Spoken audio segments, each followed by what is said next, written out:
Bienvenidos una vez más a todos y a todas a un nuevo coloquio del Instituto de Astronomía y Física del Espacio.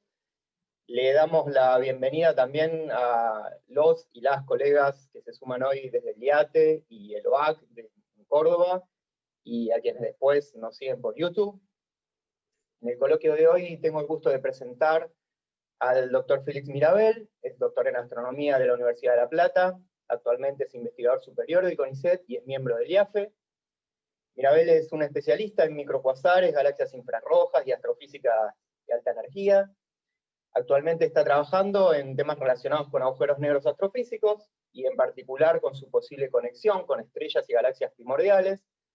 tema del que hoy nos hablará en el coloquio. Como siempre, el orador hace su coloquio, el que quiere hacer una pregunta enciende el micrófono y pregunta, y si no, después al finalizar hacemos un espacio de preguntas, comentarios, etc. Así que, bueno, Félix, te entrego la palabra y muchas gracias por aceptar la invitación para contar tu trabajo. Bueno, muchas gracias. Bueno, como ustedes saben, en todas las culturas ha habido ideas de cómo se produjo la primera luz en el universo. Eso está dicho en la Biblia, también en el Corán. Y a mí me llamó la atención que como parte de la mitología japonesa, la mitología Shinto, que fue la que dominó en Japón antes de la introducción del budismo en el año 552, se creyó que el universo siempre existió, pero que no tenía una forma en sus comienzos definida, y que como nubes en una tormenta de luz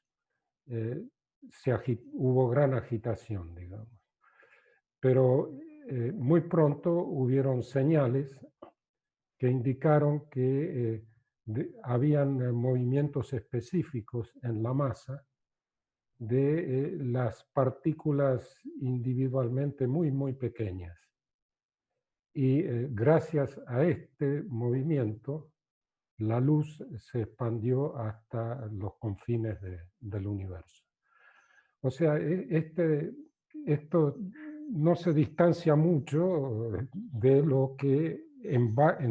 la base creemos hoy sobre la evolución cósmica, que yo muestro aquí en forma esquemática, de acuerdo a la cual, bueno, antes que nada, este es trabajo que estoy desarrollando con Philippe Laurent de la Comisión de Energía Atómica de Francia, que es un especialista en astrofísica de altas energías, y Luis Felipe Rodríguez, que es un radioastrónomo de la Universidad Autónoma de México en Morelia. Aquí se muestra en forma esquemática cuál es nuestra comprensión de lo que es la evolución cósmica global, de acuerdo a la cual, luego de la fase del universo que se llama inflación, el plasma se enfría rápidamente, y entonces las primeras partículas, bueno, no son las primeras partículas, pero los electrones y protones se recombinan. Cuando el universo tenía unos 400.000 años, la radiación se desacopla de la materia y se inicia lo que se llama la época oscura del universo, donde todo el espacio pasa a ser llenado por hidrógeno atómico y también hidrógeno molecular. Esta es una época de la cual se conoce muy poco, prácticamente nada, y cuando el universo llega a tener unos 150 millones de años después del Big Bang, se cree que se comienzan a formar las primeras estrellas, cúmulos de estrellas, las primeras galaxias, y en una fase de evolución del universo que yo lo llamaría el amanecer cósmico, que es una fase muy corta, de unos 30 millones de años, que dan inicio a lo que se llama la era de reionización del universo, que pasa a durar aproximadamente 1000 millones de años, y que después de estos 1000 millones de años ya el medio intergaláctico está reionizado, y se cree que lo que mantiene esa ionización del medio intergaláctico es la radiación de los agujeros negros supermasivos, de los núcleos activos de galaxias. Y es gracias a esta reionización o a esta ionización que podemos estudiar, mirando hacia atrás en el tiempo, cómo el universo evolucionó desde el 1000 millones de años después del Big Bang hasta la época actual de 14.000 millones de años aproximadamente. Ahora, con el telescopio espacial han habido varios proyectos de varios grupos de estudios profundos del cielo para intentar detectar las primeras galaxias, pero esos intentos no han sido fructíferos porque debido a la absorción que se produce de la radiación entre esta fase de amanecer cósmico y hasta dónde llegó el Hubble. Aquí se ve, este es un diagrama hecho en 2016, donde se representan las ordenadas en forma logarítmica, la densidad de formación de estrellas, la densidad de la tasa de formación de estrellas en términos de masas solares por año y por megaparsec cúbico, en función del corrimiento al rojo, del redshift. Y ustedes pueden ver aquí en la parte superior el tiempo desde el Big Bang transcurrido, y esta tasa de formación estelar habría sido máxima entre los 2000 millones de años después del Big Bang y los 5000 millones. Y luego, hasta la época actual, ha decaído en forma continua esa tasa de formación estelar. Ahora, yendo hacia el pasado, o sea, hacia corrimientos al rojo crecientes, con el telescopio espacial se encontró emisión y se encontraron galaxias hasta un corrimiento al rojo de aproximadamente 11, que fue lo máximo. Y están representadas estas detecciones por el telescopio espacial, que son promedios, en rojo, son los puntos rojos. Entonces, debido a diferentes factores, a estudios en galaxias cercanas, que serían las galaxias análogas más próximas a las primeras galaxias que se habrían formado, se encontró que la tasa, que la fracción de escape de los fotones ultravioletas, que es lo que con Hubble se trata de detectar de estas galaxias, es muy baja. Y digamos, no es como en nuestra galaxia o en galaxias más masivas, ¿no?, donde la fracción de escape es mucho mayor. Entonces, debido a esto se sospechó, y en particular este autor, que quizás con Hubble se estaba subestimando la tasa de formación estelar en épocas muy tempranas del universo. Y esto también se sospechó a partir de las detecciones de lo que se llaman long gamma ray bursts, los destellos de radiación gamma de larga duración, y otras indicaciones que hicieron sospechar que muy probablemente con Hubble se estaba subestimando la formación de estrellas masivas en épocas muy tempranas del universo, que son las estrellas de tipo que llamamos de población 3, que tienen una composición química primigenia, o sea que están compuestas esencialmente por hidrógeno, helio y un poco de litio. Ahora, con Hubble se ha encontrado que los cuasares se observan hasta corrimientos al rojo de 8 aproximadamente, hasta aquí, ¿no? Después ya se dejan de observar, pero entre corrimiento al rojo de 8 y 11 se han detectado ya más de 1000 galaxias, se detectan en general por lentes gravitatorias que amplifican la luminosidad, más de 1000 galaxias, todas muy pequeñas en general, muy pequeñas con tamaños de algunos kiloparsecs solamente, y se duda si son galaxias o simplemente cúmulos de estrellas. Entonces la cuestión que uno se plantea, como toda la radiación proveniente de este albor, de este amanecer cósmico, sería absorbida, excepto las radioondas, se ha ocurrido que quizás a través de las radioondas producidas por los fósiles de las estrellas más masivas que se formaron, las primeras estrellas más masivas, por las radioondas quizás se podría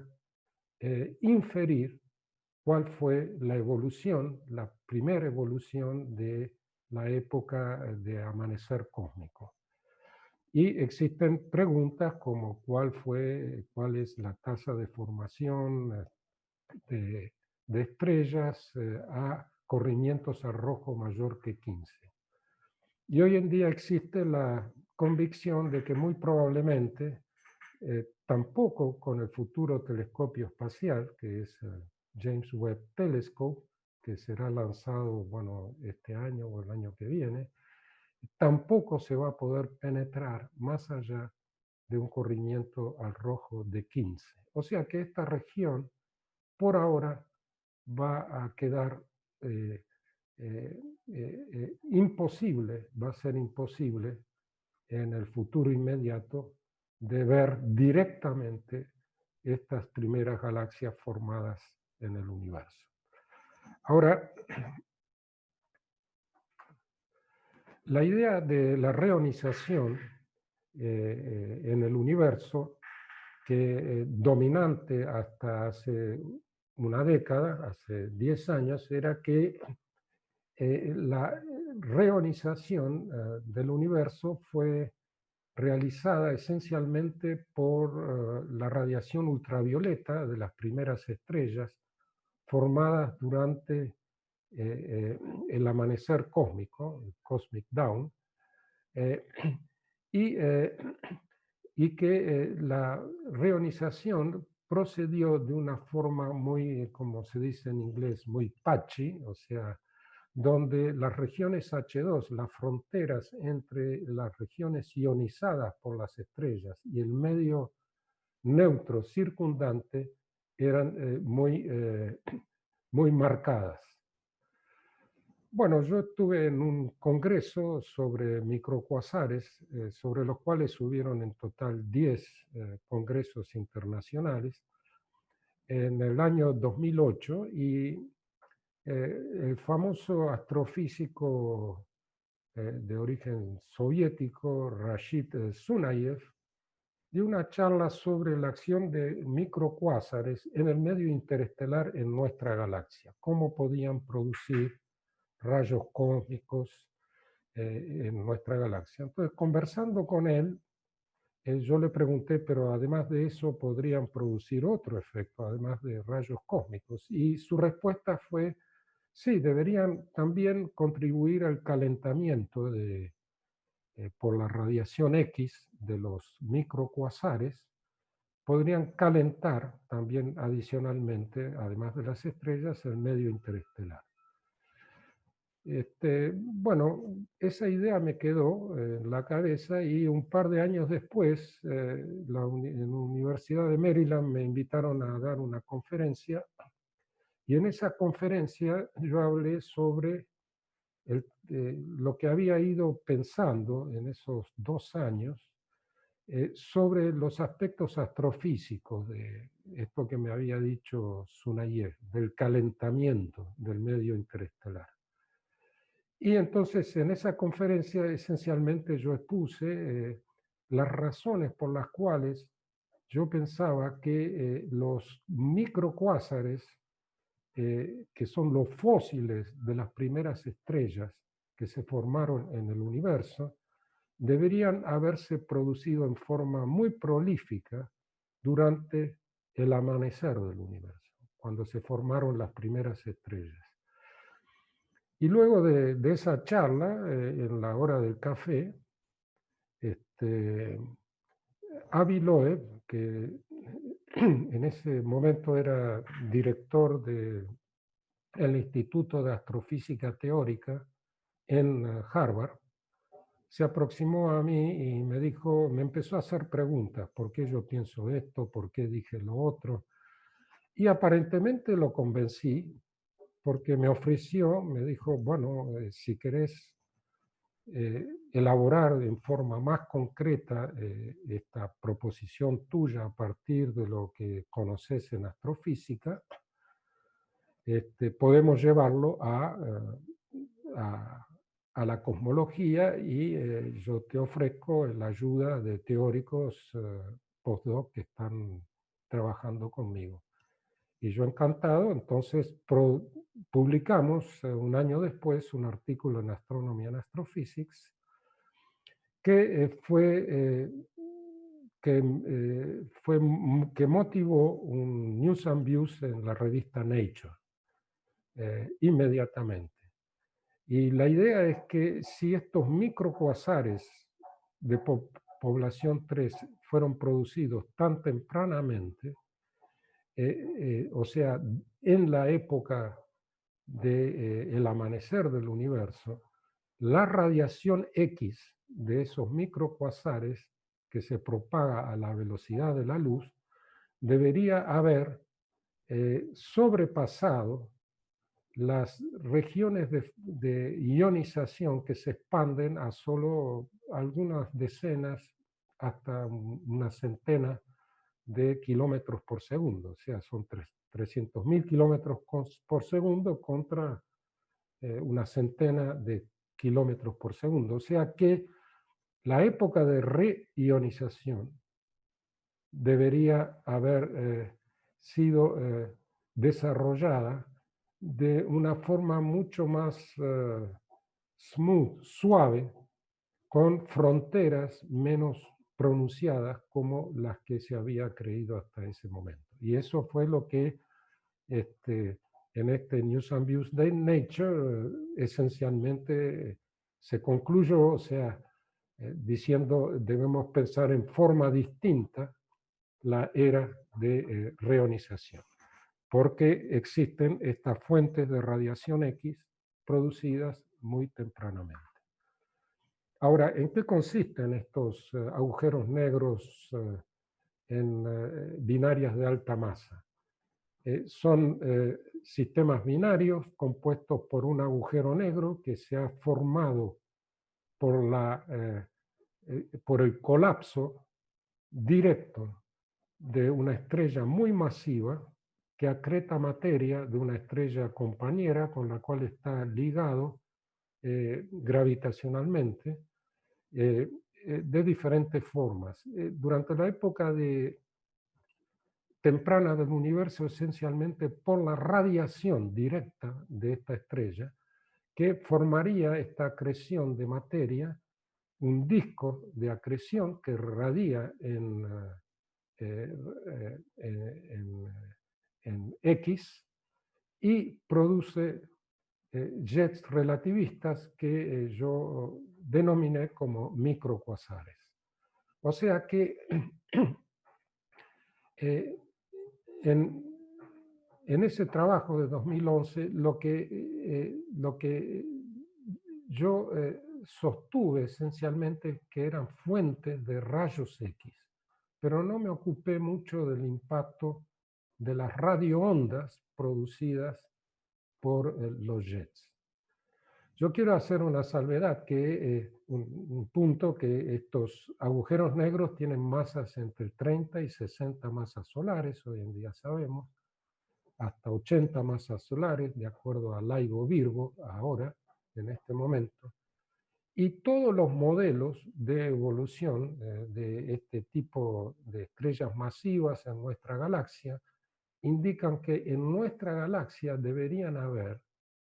más de 100 millones de agujeros negros estelares en nuestra galaxia,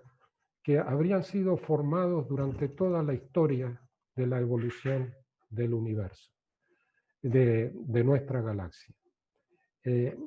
Y si ustedes tienen en cuenta esta tasa inferior, esto implica que si le damos a cada agujero negro una masa de 10 masas solares o más, entonces en agujeros negros estelares habría una masa que sería 1000 veces superior a la masa del agujero negro en Sagitario A Star, por el cual se ha otorgado el premio Nobel de este año, ¿no es cierto?, por la determinación de su masa. O sea, 1000 veces en masas de agujeros negros que ahora han comenzado a ser detectados por medio de lentes gravitacionales. Ahora, ¿por qué he propuesto que estos microcuasares se formaron muy prolíficamente en épocas tempranas del universo? Bueno, hay dos razones principales. La primera es que ya desde hace 10 años se pudo establecer claramente por observaciones y por modelos que las estrellas masivas en nuestra galaxia y en las nubes de Magallanes, que se pueden estudiar muy bien, se forman en sistemas binarios y múltiples. O sea, más del 90%, esta es una cuota inferior, ¿no? Más del 90% de las estrellas masivas en nuestra galaxia se forman, encontramos que son sistemas múltiples. Las vemos como una sola estrella, pero cuando se hace espectroscopía se ven dos sistemas o tres sistemas a veces de estrellas, porque las líneas de esas emisión o absorción de esas estrellas se mueven en frecuencia o en longitud de onda, lo que indica que hay más de un objeto que está emitiendo. Y por otro lado, los modelos sobre las formaciones de estrellas en las épocas más tempranas del universo, cuando las estrellas tenían una simplicidad química que hoy no tienen, las nuevas estrellas que se forman, se concluye que esas estrellas también, y esto es gracias a la potencia de cálculo, se encuentra que lo que se pensaba antes, que eran estrellas muy masivas, de masas de varias centenas hasta miles de masas solares, en realidad, con más potencia de cálculo, se encuentra que se fragmentan y terminan formándose estrellas en pequeños grupos gravitacionalmente estables. Esto es, también estos modelos nos dicen que se podrían formar también por fusión ulterior de algunas de estas estrellas, estrellas también de algunas de más de 100 masas solares, pero serían solamente el 1 por 1000 de estrellas. De cada 1000 estrellas, solamente una tendría una masa ligeramente mayor que 100 masas solares o 110 masas solares. Esto es la primera evidencia, o sea, las estrellas se forman en sistemas binarios, triples, cuádruples, etc. La segunda razón es que hoy en día sabemos que las estrellas con masas mayores que 25 masas solares y metalicidades muy bajas, o sea, complejidades químicas en su composición, que son bastante menores que la complejidad química del Sol, terminan como agujeros negros. Y esto se ve en los diagramas teóricos. Yo muestro siempre este porque es el didácticamente más fácil de interpretar, producido en 2003 por una gran colaboración. Se encuentra aquí, ustedes ven en las ordenadas,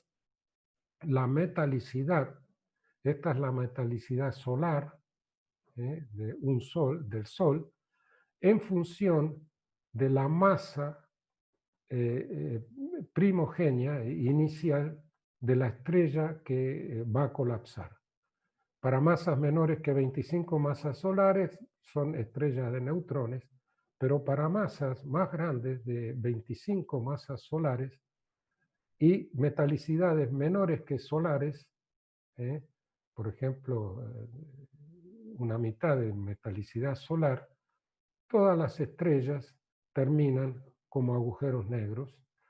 hasta una masa de 140 masas solares, ¿no? Esto es otra historia, pero yo me ocupo de esta hasta 140 masas solares. Y se forman por colapso directo. O sea, la estrella llega un momento en que no tiene más combustible nuclear para mantener la estrella, y la estrella colapsa tan rápidamente que no se puede formar ni siquiera un objeto compacto con superficie densa como una estrella de neutrones. Y entonces son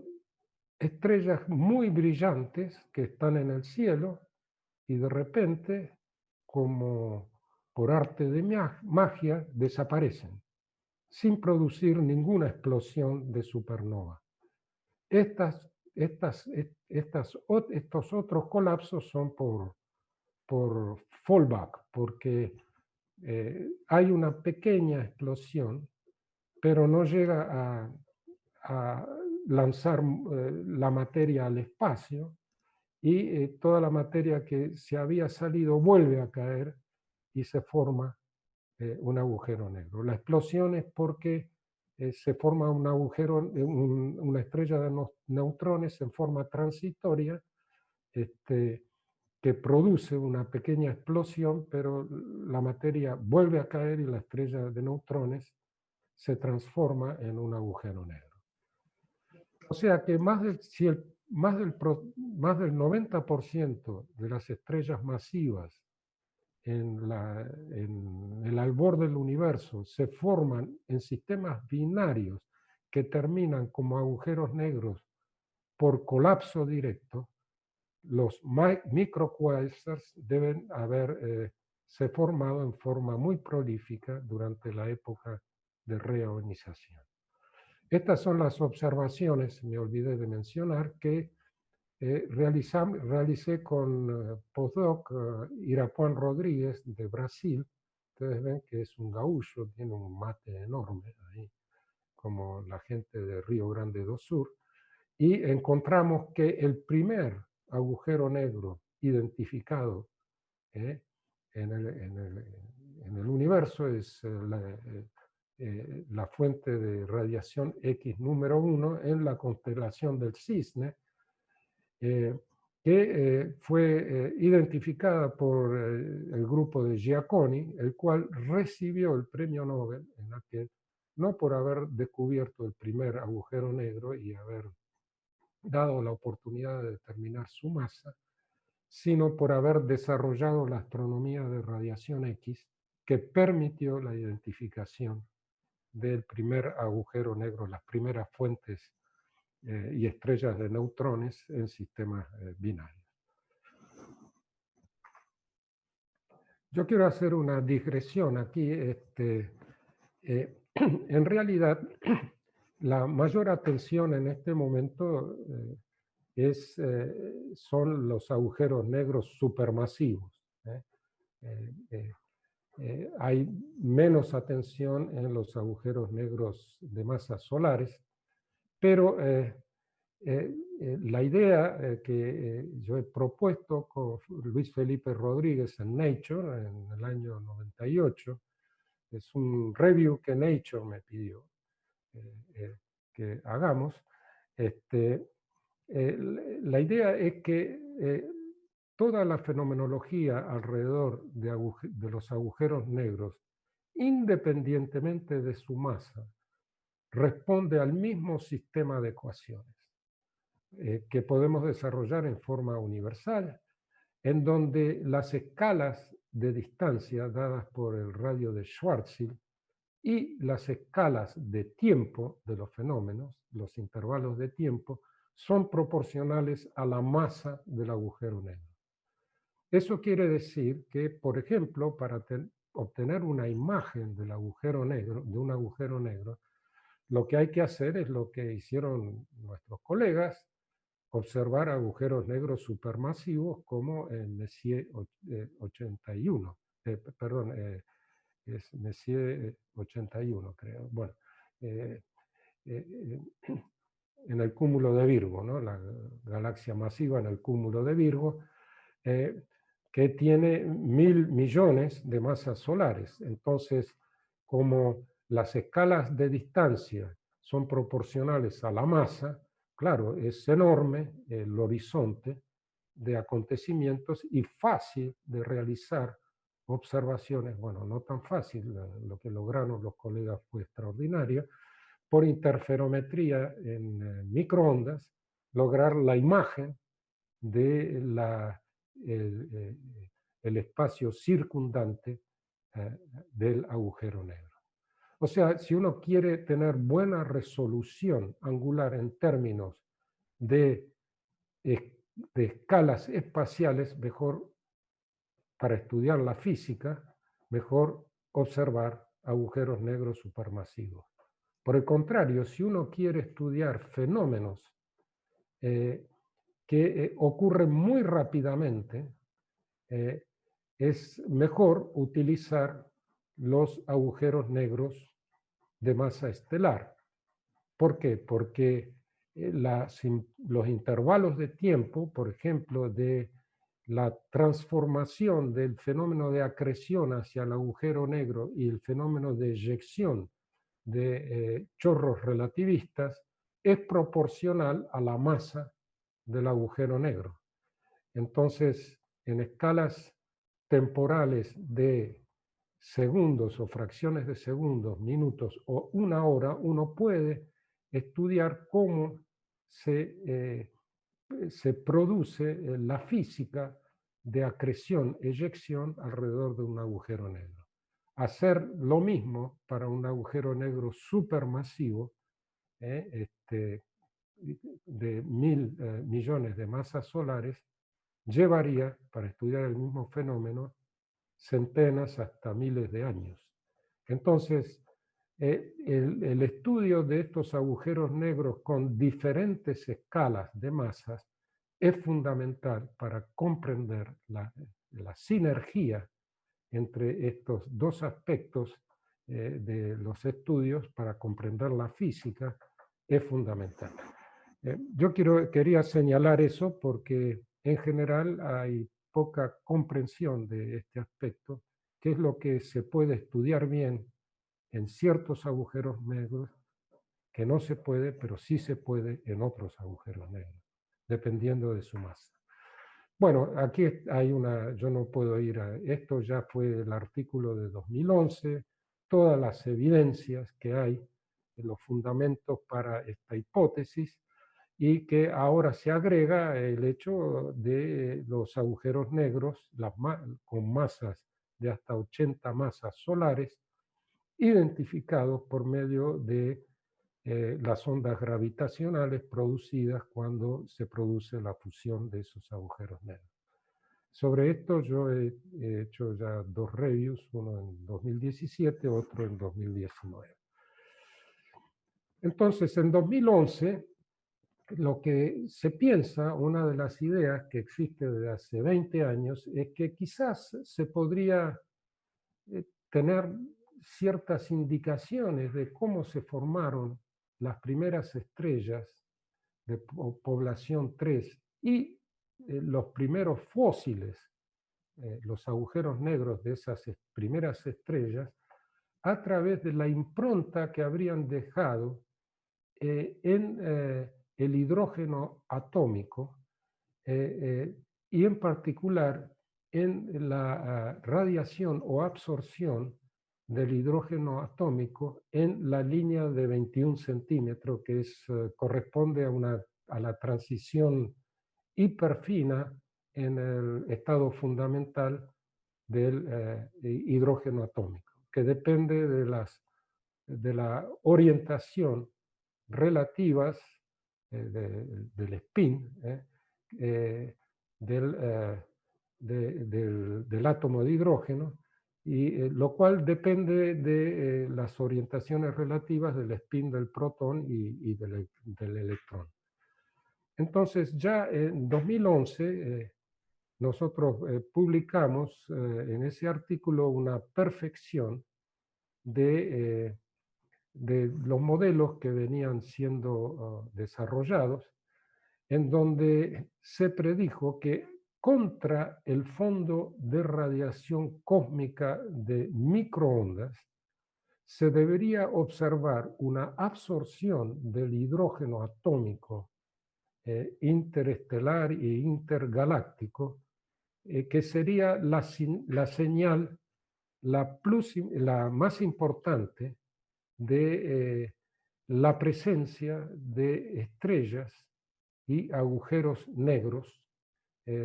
fósiles de esas estrellas. Y la predicción es que en el amanecer cósmico se debería detectar esta línea de 21 centímetros aproximadamente a un corrimiento al rojo de 20 o un poco más, que corresponde a una frecuencia de 78 MHz, 75 MHz, que está indicada aquí. Entonces, la absorción más profunda tenía un cierto valor contra el fondo cósmico. 7 años después, en un experimento realizado en el desierto de Australia, en el oeste de Australia, por la utilización de múltiples dipolos individuales, es un método, se reporta en Nature, o sea, se publica en Nature 7 años después de esta predicción, una absorción muy profunda del hidrógeno atómico, justamente que comienza a un corrimiento al rojo de 20 aproximadamente, y que desciende muy drásticamente durante un periodo de tiempo entre un corrimiento al rojo de 20.5 y 18.5, que corresponde más o menos a un intervalo de 30 millones de años. ¿Sí? Y esto, por supuesto, produjo una gran excitación en la comunidad de teóricos que habían predicho esta absorción, pero es la única detección que hay hasta ahora, y hubieron ciertos cuestionamientos, pero lo que sorprendió también es que la absorción, esta amplitud de la absorción es entre 2 y 3 veces superior a la predicha contra el fondo cósmico de microondas. Y además la forma es diferente. En vez de ser una forma más bien gaussiana, tiene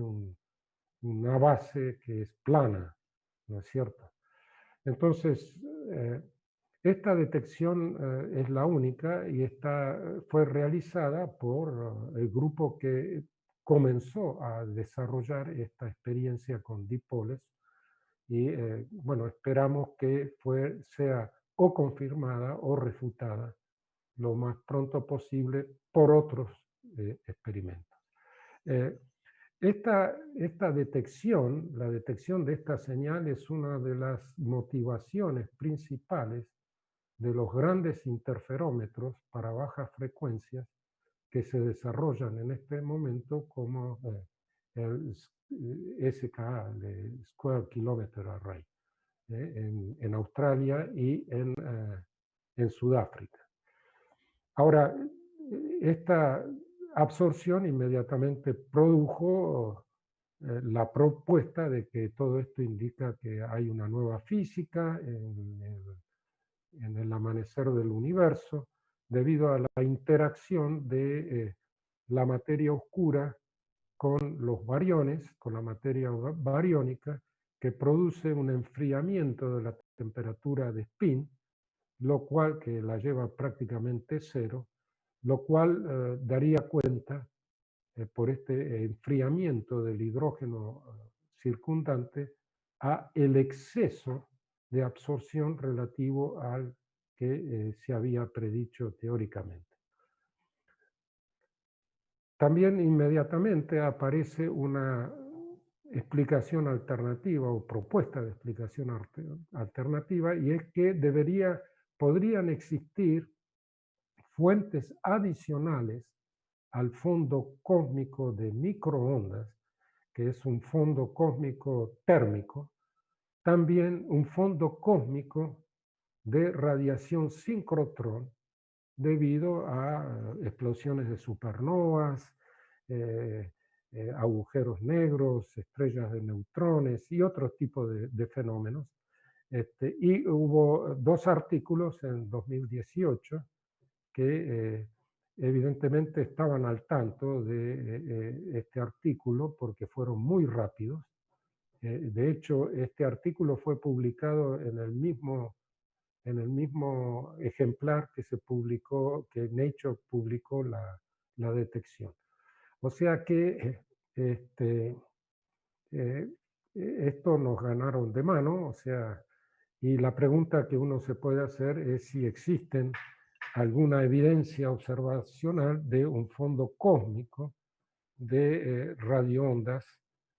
sincrotrón. Y de hecho existe.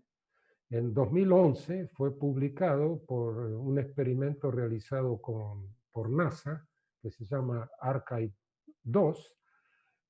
la detección de una radiación sincrotrón que se observa proveniente de todo el cielo. Esta es una radiación integral. Acá lo que se puede ver es la temperatura o el flujo de intensidad de radioondas contra la frecuencia. En rojo se muestra la emisión del fondo térmico de microondas, fondo cósmico. Pero para frecuencias menores que 1 gigahertz, se observa esta emisión muy prominente de sincrotrón, y hubo mucha discusión, hubieron pequeños congresos para interpretar el origen, y la conclusión es que una gran parte de esta emisión es debida a fuentes de radiación que están más próximas, pero la conclusión es que debe haber una fracción de esta emisión síncrotrón, que es del 10% o menor, que tiene un origen cósmico sin identificación y que es muy homogéneo en todo el cielo. Y la pregunta que uno se puede plantear, que nosotros nos hemos planteado, que yo me he planteado, es cuáles son las fuentes de esa radiación que no se ha identificado todavía, de fondo cósmico síncrotrón. Y la idea es que es natural esperar que sean los microcuasares formados en forma, en grandes cantidades, como fósiles de las estrellas de población 3 que producen esto. Entonces, los microcuasares, existen microcuasares que producen radioondas en forma semipermanente y microcuasares que producen radiación en forma esporádica, como pero hemos realizado, siempre la radiación proviene de una región muy compacta que está en el centro de la eyección, ¿sí? Y muy próxima, hoy en día sabemos, el horizonte de los agujeros negros estos estelares. Y usando interferometría de muy larga línea de base, encontramos que existen estas fuentes de radioondas muy compactas, son en realidad jets compactos con tamaños que llegan hasta unas pocas centenas de unidades astronómicas, y lo que pudimos determinar es que los campos magnéticos en esos jets son muy grandes, más grandes de lo que se esperaba, o sea, del orden de 100 hasta 10.000 Gauss. Lo cual es importante porque estos son los jets que podrían producir la radiación del continuo que ha salido y para la cual todo el medio, desde el amanecer del universo hasta la época actual, ha sido transparente. Estos jets de gran escala no lo son, porque la densidad de los fotones del fondo cósmico de microondas es muy grande y por inverse Compton no los deja salir de las inmediaciones del agujero negro. ¿Por qué, a pesar de ser muy débiles, estos jets contribuyen? Porque son muy persistentes y pueden durar centenas de miles de años hasta millones de años, y porque el agujero negro acretante de estos objetos inyecta electrones frescos en forma de jets, en forma continua por más de 100.000 años, lo cual hace que, a pesar de que son muy débiles, su radiación integrada en el tiempo llega a ser muy grande. Entonces, con estas ideas, esta contribución de la astrofísica, de agujeros negros y formación, hemos llegado a este resultado, a que usando también resultados de astrofísica publicados este año, que la densidad de tasa de formación estelar en términos de, en escala logarítmica, en términos de masa solar por megaparsec cúbico por año, es igual a -4. Y cuando vamos a cómo se compara este resultado con otras aproximaciones a esta región, digamos, inaccesible de forma directa, encontramos que coincide exactamente con lo predicho por modelos de formación de estrellas de población 3 a partir de esto lo encontramos a partir de la información que tenemos de Cygnus X1, que es el prototipo de microcuásar que nosotros hemos adoptado porque es el mejor estudiado. Aquí lo que se representa es la tasa de formación estelar en función de la masa del Sol por año y por megaparsec cúbico en función del corrimiento al rojo. Y como ustedes ven, durante 30 millones de años, la predicción nuestra, a nivel de los cálculos, coincide exactamente con uno de estos modelos. Hay otros modelos basados en otros aspectos, como ser la fracción de escape de la radiación ultravioleta, la química del medio interestelar, la cual sería afectada o no por las estrellas formadas durante este periodo, la emisión en bajas frecuencias de galaxias. Estos son otros modelos que se han desarrollado. Muy bien, la conclusión, que es una conclusión en progreso, es que la impronta de estos microcuasares en la transición hiperfina del hidrógeno atómico corrida al rojo es la señal que tenemos hoy en día para acceder a las estrellas de población 3. O sea que es un acceso como los arqueólogos que tratan de ver cómo era la vida y cómo se desarrollaban las sociedades a través de los fósiles que existen de esas civilizaciones anteriores. Nosotros usamos los fósiles de las primeras estrellas para inferir cómo eran esas primeras estrellas. Bueno, yo creo que bueno, hay muchas conclusiones, pero ya ahí hay ya más detalle. Es mejor que pare aquí, ¿no? Muchas gracias. Bueno, muchas gracias, Félix, por la charla, por el estatus, por el repaso, por todo el contenido que hiciste. Bueno, y ahora entonces abrimos espacio a preguntas o comentarios que quieran hacer, colegas, a Félix. Y bueno, lo hacen o encendiendo el micrófono y preguntando directamente, o